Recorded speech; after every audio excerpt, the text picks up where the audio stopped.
Hey kids, welcome back for another week of Kids Life where we are learning about the life and ministry of Jesus in the order that it happened.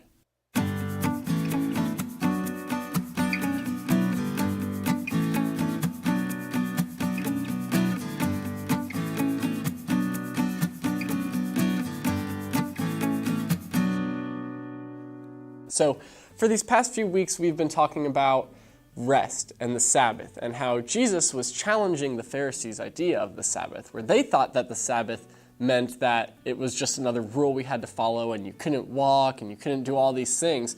Jesus knew that the Sabbath was a gift. It was from God for us because he knew we needed it, and he knew we needed that reminder that God is the one in control and not us.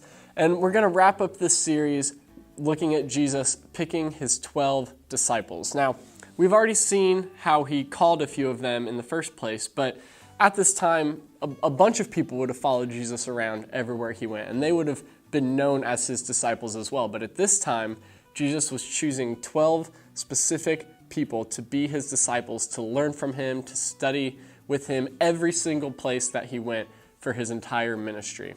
Now, before we get into this, you need to know what a disciple is. And it was very common in those days for a teacher known as a rabbi, which is what Jesus was. It was common for them to have people following them around, studying from them, learning from them, listening to them, helping them out in their ministry and what they're doing. And those people are disciples. Now, to be a disciple, you had to do really, really well in school. And I mean just straight A's, A pluses even, all the way through when you started school, all the way till you were done. Then you would have to interview and kind of meet a rabbi and show them that you're worthy of being one of their disciples. And then if that went well, then you might get to become one of their disciples. But Jesus did things a little differently. He called people from all different backgrounds, people who were good in school and people who weren't, people who fit one certain picture and then other people who didn't. And I want to tell you their names, and then we're going to talk about a few of them and see why it's so special and important that Jesus chose the disciples that he did. So their names are Simon, who later he changes his name to Peter, and that's the way we remember him, Peter, and his brother Andrew, James and his brother John. Those four were the fishermen, right? Then we have Philip and Bartholomew, also known as Nathaniel. Then we have Matthew, Thomas, James, the son of Alphaeus, Simon the Zealot, Judas, son of James, and Judas Iscariot. Now, if those names were confusing and hard to remember, that's okay. It's really tough because a lot of them have the same names. A lot of them have multiple names because either Jesus changes their name at one point or just because they spoke two languages and they would kind of have a name in each language. So that's a really confusing thing. But those are the 12 guys, and we know a lot about a few of them, and then there are a few we don't know too much about. But I want to tell you about the people we do know about and tell you why it's so important that Jesus chose these guys to be his disciples. So first, we have those fishermen, right? James, John, Peter, and Andrew, and they were fishermen in Galilee. And the fact that Jesus chose those guys to be his disciples was crazy because it was shattering that expectation that you had to be the best and the brightest. Fishermen were kind of seen as failures because they would have tried to go to school to become a disciple, and then they failed and they had to go out and be fishermen. Plus, fishermen were stinky. Have you ever smelled a fish before? Like fresh from the ocean? They do not smell good. And these guys would have been around fish every single day of their lives, and they would have started to smell like these fish. But Jesus chose them even though they weren't qualified to be his disciples. Next we have Matthew, the tax collector. Matthew, he was a Jew. He was born Jewish, and he lived in Galilee.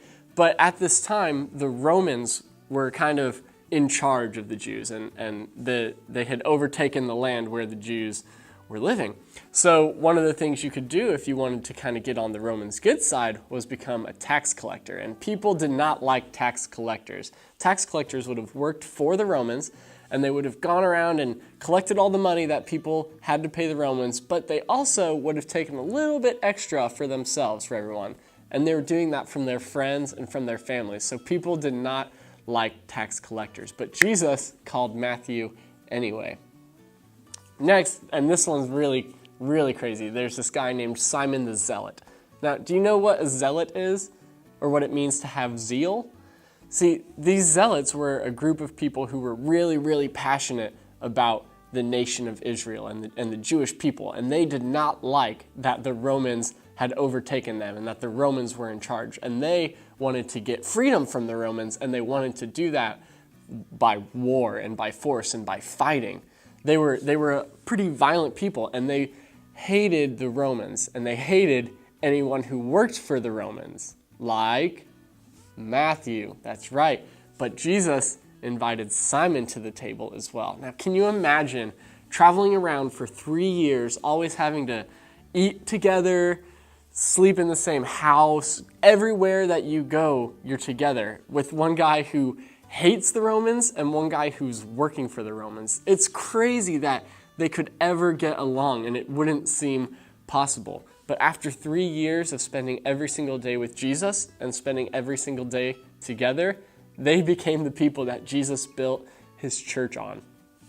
Now, we also have people on the team like Nathaniel, or also known as Bartholomew, and Thomas. And both of these guys were kind of doubters. Thomas even has the nickname Doubting Thomas. And that's not necessarily a nickname you want if you're supposed to be a leader of faith, right? Faith is like the opposite of doubt. But Thomas has this nickname, Doubting Thomas. And Nathaniel, if you remember, when Philip first met Jesus and he said, "I'm going to go tell my friend Nathaniel," and he ran over and he told Nathaniel, "I found the Messiah from Nazareth." And Nathaniel said, "Nazareth? Can anything good come from Nazareth?" He doubted at first, but then as he met Jesus, his doubt was turned into faith and trust, and he believed in Jesus right away. And he would go on to preach about this faith and this believing in Jesus. Even after Jesus died, rose again, and had gone on to heaven, Nathaniel and Thomas became two people who told other people about this faith.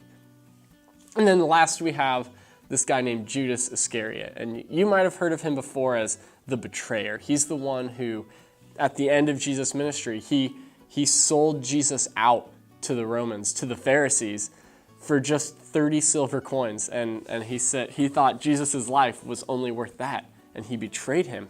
And Jesus all along knew that Judas was going to do this. Judas didn't surprise Jesus. Jesus knew it was going to happen, but Jesus still invited him, even knowing what would happen. And I don't know how many of us could have that relationship with someone where we eat with them for 3 years and travel with them and do everything together and bless them all these ways, knowing that they would eventually be the one that would lead to our death. It's crazy that Jesus was able to do that, but that's what his grace does. And what that shows us is that no matter what we do, Jesus will always invite us back to him. And he is always there for us, with us, calling us back to him.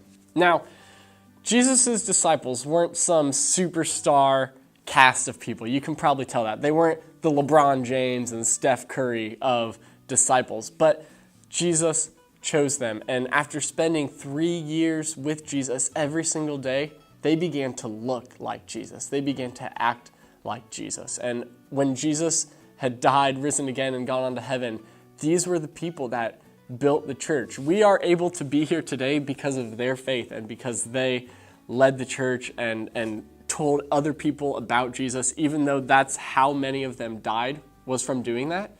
They were not afraid of that because they spent all this time with Jesus. So for you and me today, I think the good news is that Jesus doesn't wait for us to be perfect before he calls us. But right here, right as we are, as kids, as people still learning and growing, Jesus wants us to follow him now. And as we do that, and the longer we do that, the more we will start to look like Jesus. I think that is really, really good news. So you guys can talk about that in your huddles, and I will see you later.